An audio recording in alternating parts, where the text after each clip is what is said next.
Hello, my name is Mrs. Schreck and I'm the librarian at Scarlett Middle School. Today I'm going to show you how you can annotate with using the Gale database's highlights and notes feature. Before we get started, I thought it might be important to understand what that word annotate means. It means you're going to add notes to a text or diagram giving explanation or comment. So by now you've learned how to go to a course, scroll down the left-hand side, and find a Gale database that works for you. You've also learned how to browse the issues or narrow your topic. I am going to choose to do book banning. And once you get into an article that you think will support your research, you may want to take some notes on it. I just want to mention before we get too far in that it's always a good idea to sign into your Google account. So you can see I am signed in up here. This is the feature we're going to be focusing on, this highlights and notes tool. So let's say I am reading along and I find something that I think will be helpful for my research. I can highlight that. I'm going to turn that off. Choose a color highlighter and add a note about that. And then I click Save. I'm going to continue to go down and find another piece of information that I think will be helpful for me.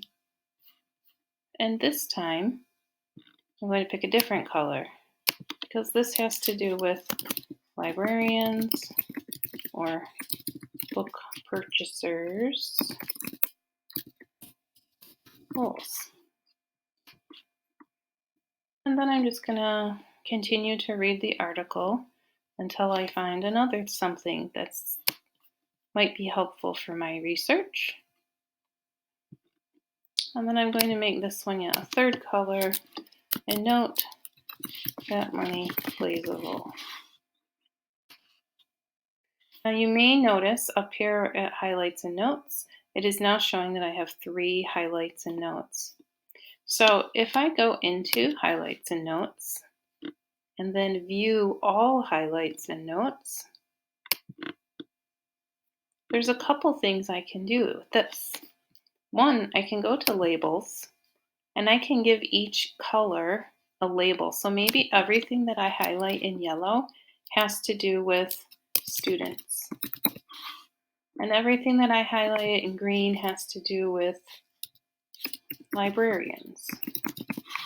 And everything I highlight in blue has to do with companies. Then I can click Save.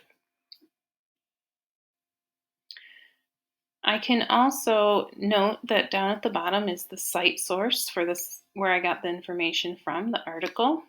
And then there's a save warning that says make sure you download or send the highlights and notes to yourself before exiting because you will lose the contents if you don't. So at this point, I'm going to go ahead and send to my Google Drive. And I get the message that documents have been sent and will appear shortly. Okay. But before I leave, I just want to make sure. So I'm going to go to my drive.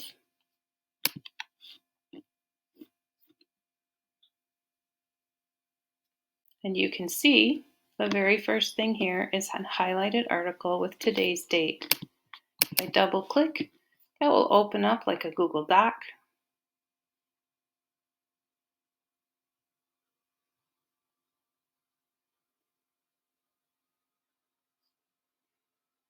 And it shows me all of the notes that I highlight, the words I highlighted and my notes, as well as how I labeled each of those colors. So you can do that with any article that you find, and by the time you're done with your research, you'll have several documents with all of the information you need, and you can write a great research paper. Good luck.